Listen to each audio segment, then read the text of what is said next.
मित्रांनो, म्हणतात ना, नशिबात असेल तरच भेट होतं. खूप वर्षांपूर्वीची ही गोष्ट आहे. मी आणि माझं कुटुंब गणेशपुरी या छोट्याशा पण सुंदर गावात राहत होतो. माझ्या कुटुंबात आई, बाबा आणि आम्ही 3 भाऊ होतो. गणेशपुरी म्हटलं की चोहो बाजूला डोंगर रांगा, मधोमधी वाहणारी तानसा नदी आणि त्या नदीच्या काठावर वसलेला शांत गाव म्हणजे माझी गणेशपुरी. हे गाव एक तीर्थक्षेत्र आहे. इथे नित्यानंद बाबांचं मंदिर आणि गरम पाण्याचे कुंड आहेत.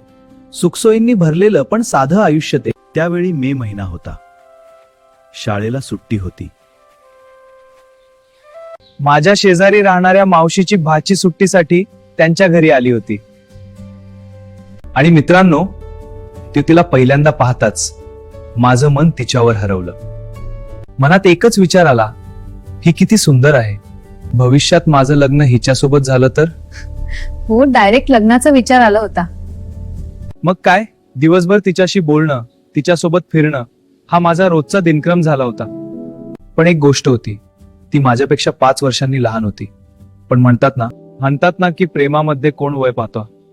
मला ती खूप आवडत होती, पण तिला सांगायची हिंमत होत नव्हती. भीती वाटायची.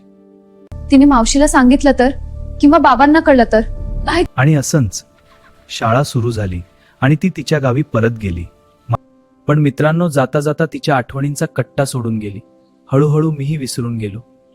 आता मी पुन्हा आपल्या आयुष्यात गुंतलो. तेच मित्र, ती शाळा काही मस्त चाललं होतं. पाहता पाहता शिक्षण पूर्ण झाले आणि मी कामासाठी मुंबईला आलो. मुंबईला मी आत्याकडे सध्या राहत होतो. मग चांगलं कामही मिळालं. मी जिम सुरू केली. रोज काम, संध्याकाळी व्यायाम असं करता करता 7-8 वर्ष निघून गेले. आता पगारही वाढला होता आणि मी बँकेतून कर्ज काढून नालासोपारा येथे स्वतःचं घर घेतलं. आयुष्य छान चाललं होतं. आता आई बाबा माझ्यासाठी मुलगी पाहू लागले. आणि मित्रांनो, म्हणतात ना, नशिबात असेल तरच भेट होतं. एक स्थळ आलं आणि ते स्थळ माझ्या पहिल्या प्रेमाचंच होतं. ती क्षणात सगळ्या जुन्या आठवणी जाग्या झाल्या. तिचं हसू, तिचे बोलणे, सगळं नीट. मी तिच्या मावशीकडून तिचा नंबर घेतला आणि फोन लावला. फोन तिने उचललं. मी माझी ओळख सांगितली आणि थेट सांगितलं, माझं खूप प्रेम आहे ते तुझ्यावर. मी तुला ओळखत नाही. खूप वर्ष झाली आपल्याला भेटून. पण मला विश्वास होता, जर माझं प्रेम ती हो म्हणेल, ती हो म्हणेल. काही दिवसांनी तिच्या घरून बोलावणं आलं. मी, आई बाबा आणि तिची मावशी आम्ही सगळे तिच्या घरी गेलो. माझं छान स्वागत झालं. पण माझी नजर फक्त तिलाच शोधत होती. आणि ती समोर आली, लाल साडीमध्ये, जणू एखादी लालपरीच. तिने मला हळूच इशारा केला. माझ्याकडे पाहून ती हसली. आठवतंय, आपण लहानपणी एकत्र फिरायचो. पण तिने एकच ठेवली.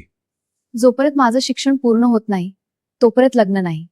मी लगेच होकार दिला. पण मित्रांनो, एक दिवस असा आला. तिने लग्नाला नकार दिला, कारण तिला खूप शिकायचं होतं.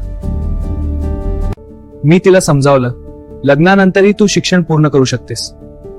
तू खूप चांगला आहेस, माझा मित्र आहेस, माझ्यावर एवढं प्रेम करतोस, पण तुला दुसरी कोणीतरी भेटेल. मी फक्त एवढंच म्हणालो, भेटेल गण. तिच्या आई बाबांनी खूप समजावलं, पण शेवटी नकार मन का दिला हे आजही कळलं नाहीये. आज माझ्याकडे सगळं आहे, पण तिचं प्रेम नाही. असं वाटलं, जणू एक सुंदर स्वप्न पाहिलं आणि सकाळी ते तुटलं.